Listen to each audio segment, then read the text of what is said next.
Hello, my name is Mary. Right now, I'm working with my husband Samuel at his family's business called The Enterprise. It's a small, cozy company run by Samuel's dad, Liam. There are about 6 of us working there.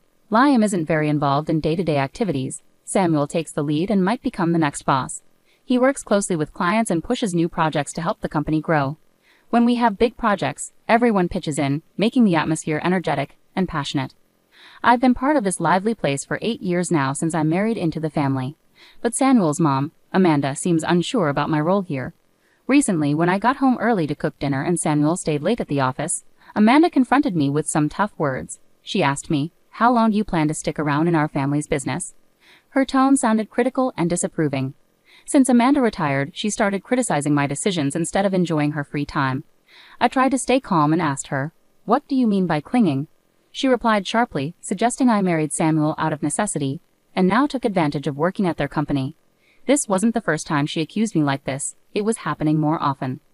When I got married, I chose to leave my old job and join Samuel's family business. It was my decision, not because I had no other options, as Amanda seemed to think. Trying to explain, I told her, "Mom, I could work somewhere else if I wanted. I chose to be here." But she brushed it off, convinced she understood my motives. The tension with my mother-in-law went beyond words. Despite promising to take over household duties after retiring, she rarely helped, leaving Liam to often ask for her assistance with chores. Instead, she insisted, "I've worked my whole life. Now it's the daughter-in-law's turn to handle things at home." So I often ended up managing dinner and cleaning up afterward. One afternoon, I gathered my courage to address a household issue that was bothering me. "Amanda," I started cautiously, "I've noticed dishes often pile up in the sink. It would be helpful if you could clean up after your meals." Instead of understanding, she reacted strongly. She accused me of crossing boundaries and questioned my right as her daughter-in-law to set rules in her home. Feeling drained by our argument, I knew time was slipping away. If I didn't start dinner soon, we'd eat very late. Despite my frustration, I stayed calm. "Mom, let's talk more later," I suggested, hoping to ease the tension for now and focus on cooking.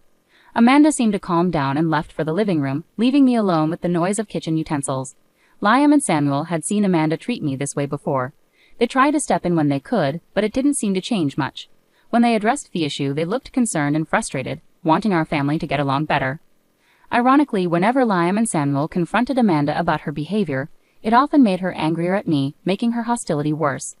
Her usual calm and gentle manner would turn into contempt, and her words hurt deeply, even though she never physically harmed me. Liam and Samuel's support became my sanctuary, helping me endure Amanda's hurtful comments. One tough morning, after I cleaned up from breakfast and was getting ready for work, Amanda suddenly exclaimed, "Oh dear, what a mess. It looks like a garbage dump here." Out of nowhere, she poured a bucket of water on my handbag. I stood there in shock, feeling a mix of disbelief and anger. "Why would you do that, Amanda?" I managed to ask, my voice shaking. Amanda's reply was dismissive, almost playful, like a mischievous child. "Oh, was that your stuff? I thought it was just a big piece of trash." Her casual attitude made me even more furious. Even if you thought it was trash, who pours water on something? I argued, struggling to grasp her lack of consideration. In the morning light, sitting across from Amanda in our living room, her expression was cold and determined, as if she had decided on a drastic action. "What on earth are you thinking? Now the carpet's soaked, and what about my things?" I blurted out, feeling a mix of confusion and frustration as I hurriedly took out the wet items from my bag. Important work documents lay spread out on the table, drying off. Amanda looked at me with a chilling calmness, showing no remorse or concern for the chaos she had caused. "You don't need to go to work anymore," she said flatly. I was completely stunned by her statement. "Excuse me?" I replied, filled with disbelief and shock. Amanda's next words hit me hard. "You've been hanging around this house for 8 years, but today I can finally get rid of you." Her voice dripped with venom and determination. A side of her I'd never seen before. My mind raced with sadness. "Get rid of me," I repeated, my voice betraying my disbelief. "She made me feel like an outsider in my own family. My daughter is joining the company, so we need you to leave. Today's your last day. All you have to do is apologize to your father-in-law and Samuel for causing trouble." She laughed mockingly, adding insult to injury. She was using my job to push me out. I had invested years into that job, earning respect and making cherished memories. Shocked and heartbroken, I struggled to understand the harshness of her decision. I had devoted myself to this family, yet it seemed my efforts meant nothing to her. "Are you sure about this? Wasn't Emma working at a clothing store in Philadelphia?" I asked, my voice showing my confusion and concern. My job meant more to me than just a paycheck. It was my path to personal fulfillment. Meanwhile, Emma, my sister-in-law, tired of city life and its impersonal nature, decided to come back. She said she was fed up with the cold people in Philadelphia, so I told her I had a job waiting for her once she returned home. Amanda explained firmly, leaving little room for discussion. Amanda's words hit me hard. She's agreed to come back immediately, and now that she has, I want you out of this house. Her statement was shocking, almost impossible to accept. With one decision, she was ready to completely upend my life, disregarding my place in the family without any chance for dialogue. Coldly, she handed me an envelope. "I've written your resignation letter," she announced, effectively casting me out of our home. In that moment, my heart broke. Years of dedication and closeness were brushed aside like they meant nothing. Her actions ripped apart the bonds that held our family together, leaving them irreparably damaged. With a heavy heart, I walked the short 5 minutes to the company, a route I knew well, but today it felt heavy with emotions. Each step under the cool morning sky carried the weight of the situation unfolding. When I entered the office, I shared with Liam, my father-in-law, and Samuel, my husband. I told them about Amanda's harsh ultimatum. They looked shocked and held back their anger, staying composed despite the turmoil. They cautiously suggested it might be best for me to step back for a while to show Amanda the impact of her demands. This suggestion threw my heart into even more confusion.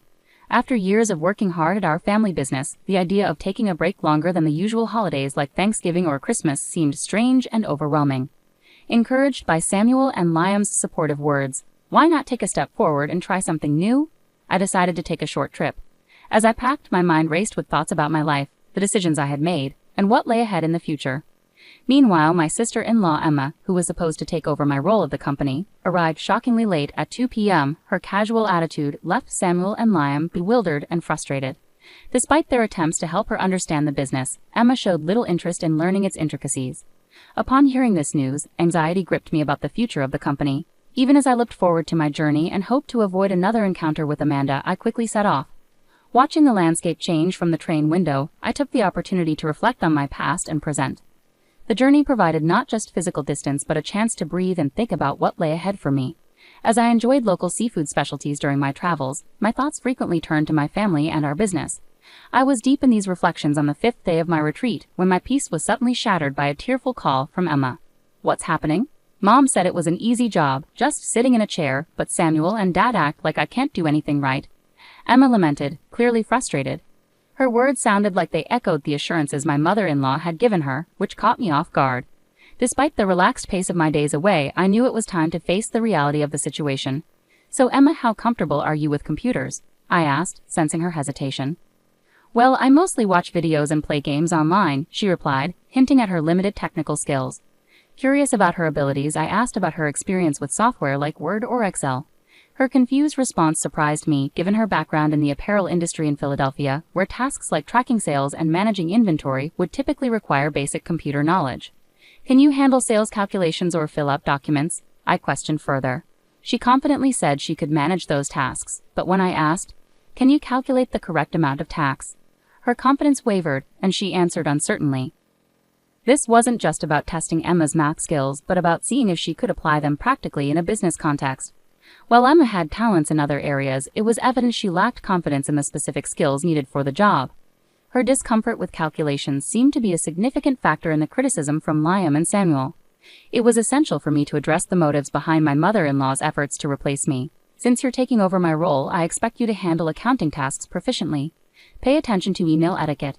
A casual tone suitable for friends isn't appropriate for business. You'll also need to manage staff scheduling. Our team is small, but we prioritize everyone's time off requests, so don't put your convenience over theirs," I told her firmly. As I continued outlining her responsibilities, I could hear Emma crying on the other end of the line. It was a difficult conversation, but necessary for her to understand the reality and expectations of the role she was taking on. But I thought I wouldn't have much to do. Emma abruptly ended the call, clearly overwhelmed by the tasks ahead. I took the chance to explore Philadelphia, the city Emma had left behind. Surprisingly, I found the people there warmer than I expected, a stark contrast to the cold behavior of my mother-in-law Amanda and Emma, who seemed determined to push me away. A week after leaving my job, I returned to my in-laws' house. As soon as I arrived, Amanda confronted me, her face red with anger. "How dare you make my daughter cry? You won't get away with this," she yelled, her eyes filled with fury and confusion. Before she could reach me, Samuel and Liam stepped in to calm her down. Despite their efforts, Amanda's anger didn't subside. Emma's upset because she got in trouble for trying to boss around her employees without knowing how, Samuel explained calmly but firmly, trying to clear up the misunderstanding. Mary hasn't been here for a week, so she couldn't have upset Emma. Emotionally, Amanda shot back, it's all because of her. Mary is the reason for Emma's problems. She accused me without any evidence. Where's Emma anyway? I asked, looking around, but she wasn't there, adding to the confusion. It's strange. Emma doesn't have anywhere else to go since she gave up her apartment in Philadelphia. I thought she'd be here, I mused aloud. Samuel then explained, Emma's locked herself in her room. She's been crying and doesn't want to go to work anymore. She's overwhelmed, mainly because she doesn't have the skills needed for the job. Amanda, still angry, accused me. You've turned Samuel and Liam against me. They wouldn't say the company runs better with you instead of Emma unless you poisoned them against her. Samuel sighed deeply, clearly exhausted from the ongoing family conflict and his efforts to clear up misunderstandings. Mom, he tried to explain again, it might seem surprising, but Mary is exceptional at her job. She's certified in bookkeeping, her administrative skills are top-notch, and she's even fluent in Spanish from studying abroad. She handles all our multilingual communications of the company, he said proudly. Amanda looked surprised, evidently unaware of my qualifications and contributions. That sounds like something from a TV show, she muttered, reflecting on the situation. I remember in college I was so focused on getting certifications and studying that I had little time for socializing or dating. That's when I met Samuel when he visited my company for business, I shared, trying to bridge the gap between misunderstandings and the reality of our lives. Realizing Amanda wasn't interested in my qualifications or past achievements, I refocused the conversation on the present situation. To sum up, I handle a wide range of tasks at the company, from accounting and scheduling to coordinating with other companies and managing employee shifts, I explained, detailing the breadth of my responsibilities. Samuel chimed in, the work environment has improved significantly since you took a step back, Mom. His remark visibly surprised Amanda. Just then, Liam, Samuel's father, interjected with a startling revelation. We're considering closing down the company soon. Emma made a serious error. Instead of completing some crucial documents, she opted to take phone calls because she thought it would be more enjoyable while we were away. She ended up being rude to an important contact from another company, which could have serious consequences. I was shocked, my hand covering my mouth in disbelief. I can't believe Emma would do something like that, I murmured, filled with a sense of disbelief and dread over the potential implications for the company's future. As I pondered over these anxious thoughts, the story took another unexpected twist. When I explained our situation, the president of the other company suggested it might be time to consider merging. He expressed interest in absorbing our family business. Liam continued, revealing the surprising turn of events. This unexpected development brought a glimmer of hope. A merger could stabilize our customer base, a goal Samuel had been tirelessly working towards through his efforts in sales. Samuel and Liam felt relieved by the news, but Amanda had a different reaction. She immediately objected, that's not acceptable. Samuel should be the president. This company belongs to us, doesn't it? He shouldn't just become an employee. Amanda exclaimed passionately, unwilling to entertain the idea of losing the status and control that came with owning the company. Her outburst drew Emma downstairs to see what was happening. Amid the chaos, Liam's calm but firm voice cut through the tension. I am divorcing you. You have resisted change, neglected your duties at home and to the family, and I've learned about your involvement with younger men. I can no longer tolerate this behavior, he declared, shocking everyone present, including Samuel and me. Liam then placed divorce papers and a photo of Amanda with a young man on the table. If you sign these papers now and take your belongings, I won't pursue alimony. Trying to get money from you would be futile, he stated firmly. How can you say that? Haven't I dedicated myself to this household all these years? Amanda protested. Liam countered, have you actually done any real housework in the last 8 years? Spending someone else's money on younger men doesn't count as dedication to this house, his frustration evident in his voice. It was an unprecedented display of firmness from Liam, typically known for his gentle demeanor, as he addressed long-standing family issues.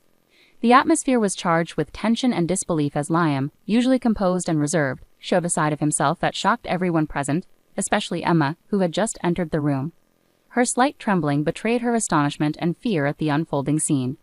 Emma, this concerns you too, Liam declared firmly. You returned because you couldn't make it on your own in Philadelphia. Now you're struggling to find a job here, yet you act as if you're above everyone else. You've stopped making an effort altogether, resorting to escapism. It's time for you to leave this house as well.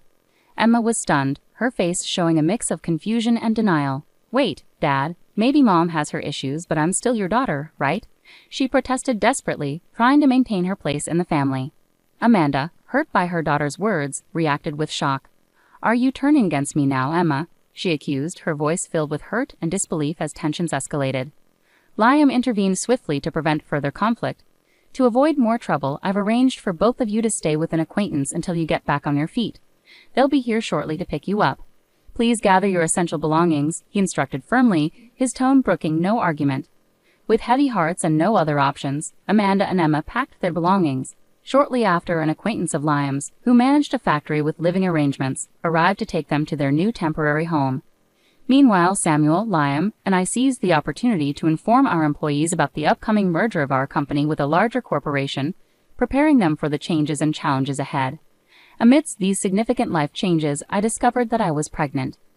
I shared the joyful news with the president of the acquiring company, who responded with enthusiasm.